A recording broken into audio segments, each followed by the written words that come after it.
এই সূরাটি শোনার সাথে সাথেই চারদিক থেকে খুশির খবর আসতে শুরু করবে।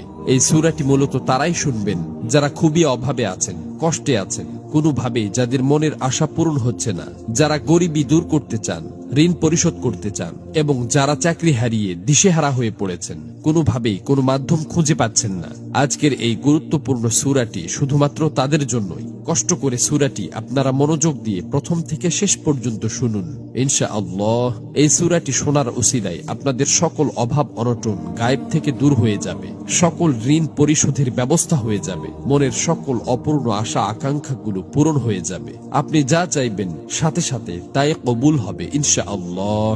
প্রিয় বন্ধুরা, আল্লাহ পাক চাইলে সবকিছুই সম্ভব। এজন্য আল্লাহ তাআলার কোরআন মাজিদের সর্বশ্রেষ্ঠ এই সূরাটি শুনতে শুনতে আপনার মনের সকল নিয়ত, মনোবাসনা ও জীবনের সকল চাওয়াগুলো আল্লাহ তাআলার কাছে মনে মনে দোয়ার মাধ্যমে তুলে ধরবেন। আল্লাহ চান তো মুহূর্তেই আপনার জীবনটা পরিবর্তন হয়ে যাবে।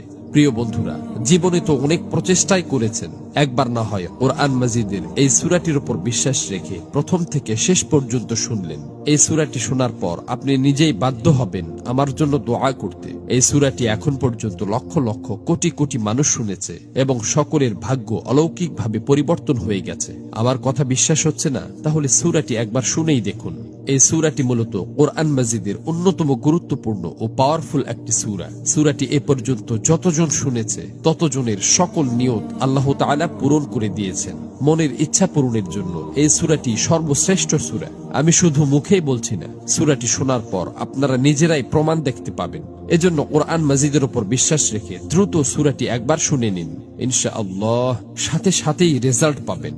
মহান আল্লাহর কাছে দোয়া করি, হে আল্লাহ, যারা যে নিয়তে যে উদ্দেশ্যে এই সূরাটি সম্পূর্ণ শুনেছে এবং শুনবে, আপনি তাদের জীবনের সকল উদ্দেশ্য এবং মনের সকল আশা আকাঙ্ক্ষা গায়েব থেকে পূরণ করে দিন। আমিন। কমেন্ট বক্সে আপনিও আমিন লিখে উন্মুক্ত দোয়ায় শরীক থাকুন, কেননা কে জানে যে কার মুখ থেকে বলা আমিন কখন কবুল হয়ে যায়। তো চলুন সূরাটি শুনে নেওয়া যাক। أعوذ بالله من الشيطان الرجيم بسم الله الرحمن الرحيم يا أيها الذين آمنوا أوفوا بالعقود أحلت لكم بهيمة الأنعام إلا ما يتلى عليكم غير محل الصيد وأنتم حرم إن الله يحكم ما يريد يا أيها الذين آمنوا لا تحلوا شعائر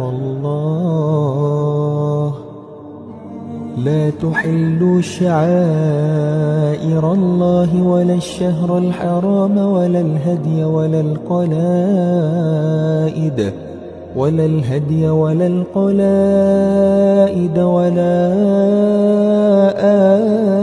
آمين البيت الحرام يبتغون فضلا من ربهم ورضوانا وإذا حللتم فاصطادوا ولا يجرمنكم شنآن قوم أن صدوكم عن المسجد الحرام أن تعتدوا